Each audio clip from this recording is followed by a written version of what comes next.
Oh man, what's going on, everybody? Crazy Dog back with my third video slash stream of the day.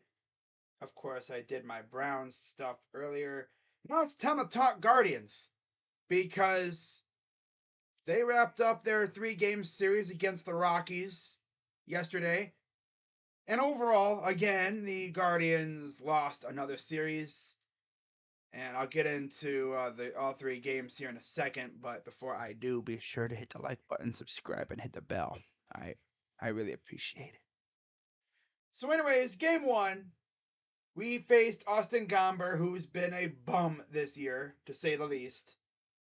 And yet, we made him look like a low key ace pitcher.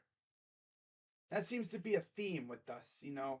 We see a lefty on the mound, and he happens to be a bum who barely throws above 90 miles per hour. And all of a sudden, we forget how to play baseball. Yeah, we forget how to play baseball.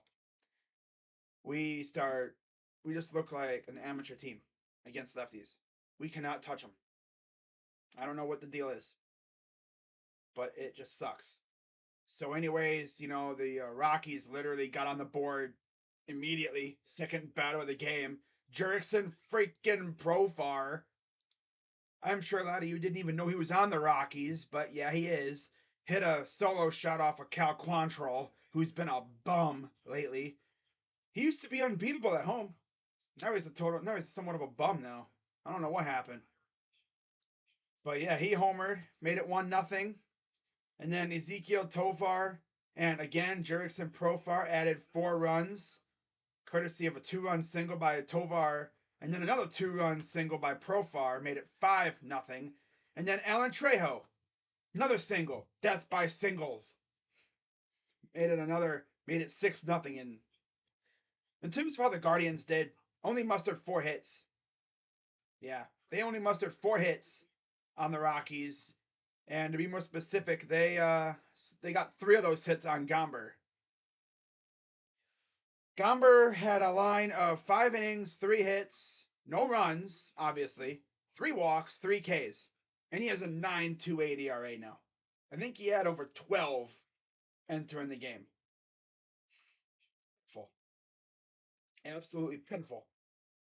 Now on Kyle Quantrill's side, another horrendous game from him, essentially. 3 1/3, 8 hits, 5 runs, 2 walks, 2 Ks, and a homer.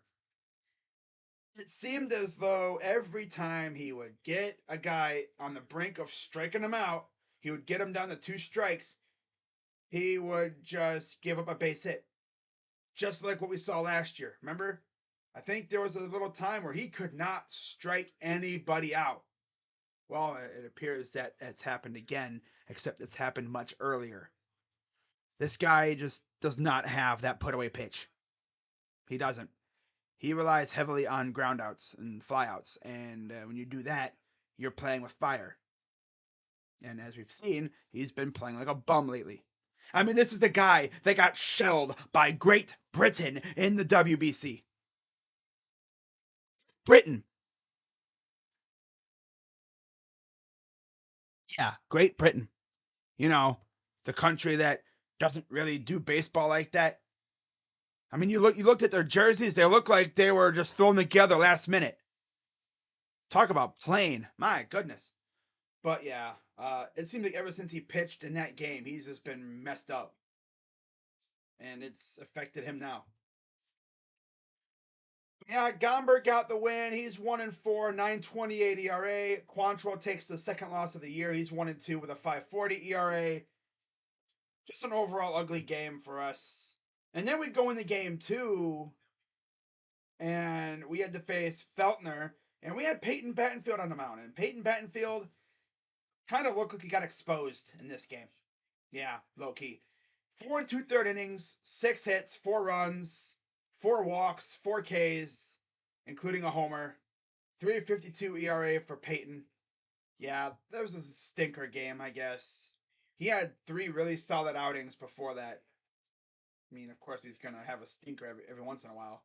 Every pitcher does, but it just looked like he couldn't. like really get people out.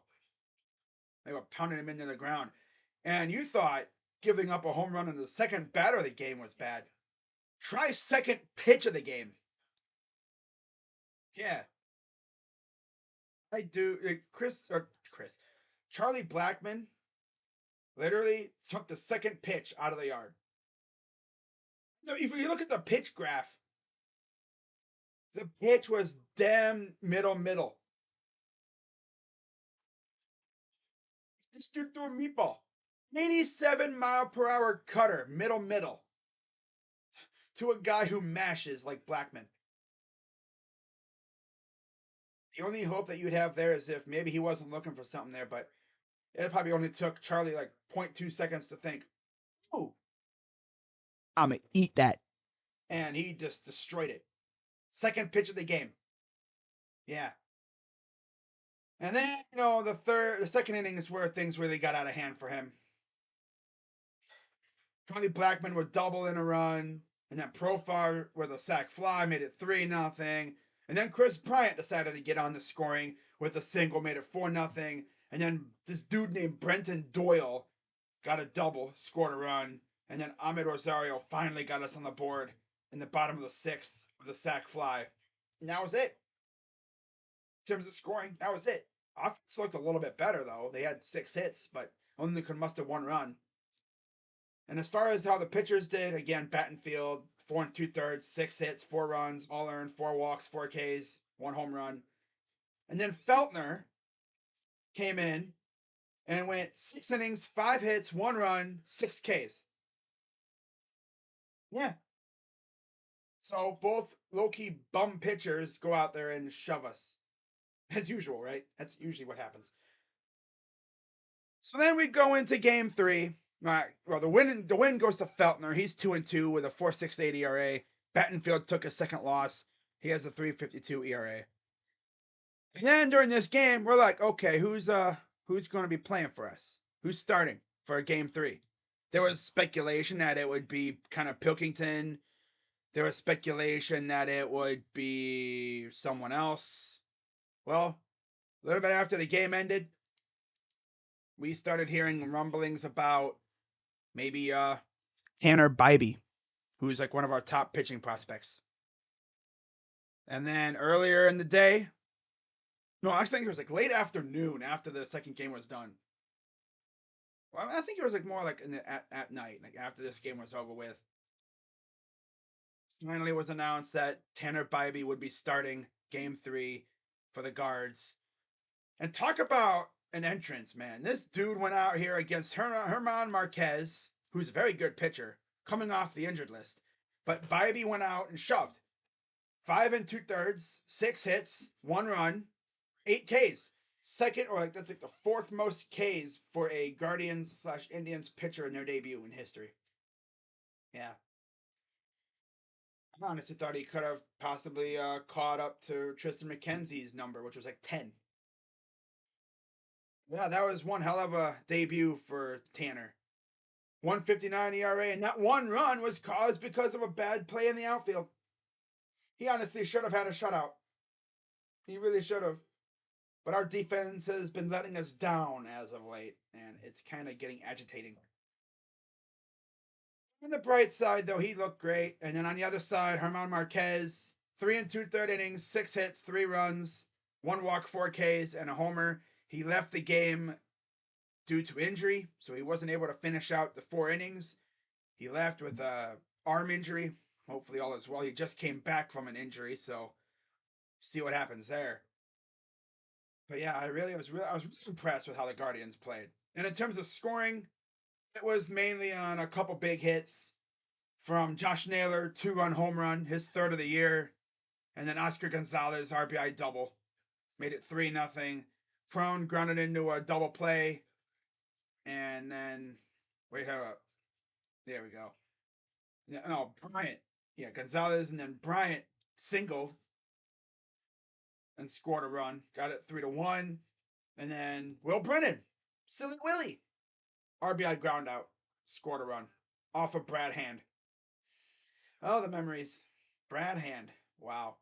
But, good win for the Guardians. They win 4-1. Win goes to Bybee. He's 1-0 with a 1.59 ERA. Marquez took the loss. Again, hopefully he's all right. Injuring his arm. They said he felt something in his arm, which that's never usually good. No. 4.95 ERA for Marquez. And then Clase nails down his 8th save of the year with a 2.08 ERA. So yeah, overall, good outing by the Guardians. They avoid another sweep. Yay. It'd be nice to win a series for once. I really need us to win a series at some point. And you look at what we got on deck here. We have an off day today, of course, which is nice. I get to enjoy day one of the draft piece with no stress from either my baseball or my basketball team. And then we go into tomorrow and we face the Boston Red Sox. Game 1 tomorrow night will be the Biebs. Shane Bieber, 1-1, 3.23 ERA, 22 strikeouts against Nick Pivetta, 1-1, 4.58 ERA, 23 strikeouts. Nice little righty-righty matchup. And against Bieber, Verdugo has a home run, 3 RBIs. Devers has 2 home runs, 2 RBIs with 11 at bats. And then Tapia has 3 RBIs. And then Pivetta, Jimenez has 1 home run off of him with an RBI. And he's the only one that actually has a home run off of him. Jose Ramirez has an RBI. And then Ahmed and Miles Straw have 2 RBIs apiece. So that's cool. And then we get into game 2. As soon as it wants to load up. There we are. Game 2 will be Zach Plesac, who actually made his debut a few years ago in Boston. I remember that because there was a rain delay and everything. He'll be facing Garrett Whitlock. Plesac is 1-1 with a 6.50 ERA, 13 strikeouts. Whitlock 1-2, 6.19 ERA, 11 Ks. Against Plesac, no one has any home runs, and only Ref Snyder and Verdugo have hit any RBIs on him. And then against Whitlock, same thing can be said. Ramirez has an RBI, Straw has an RBI, and that's it. No one has hit a home run off of him on our team right now. In their career, I guess. And then to wrap it all up, you thought we could avoid facing a lefty for a whole series. Haha, no. Logan Allen, 1-0, 1.50 ERA, 8 strikeouts, coming off a nice debut for him. He'll be on the road facing Chris Sale, who has not looked good this year. 1-2, 8.22 ERA, 30 strikeouts. And we all know what this means, guys. We all know what this means. This means Chris Sale is going to go out there and look like a vintage Chris Sale because that's what we do. We let bum pitchers look like aces. And Chris Sale's actually an ace, though, but yeah. Be nice to at least win 2 of 3 in this series, which we really can. I don't know if we actually will, though. Of course, they've never faced Allen, so that'll be fun to see how that goes.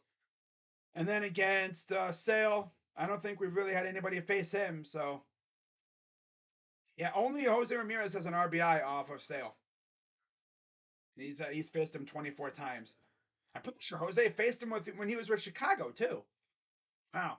But, yeah, pretty quick one here. Not really much to talk about. After this, we go to the Bronx to face the Yanks.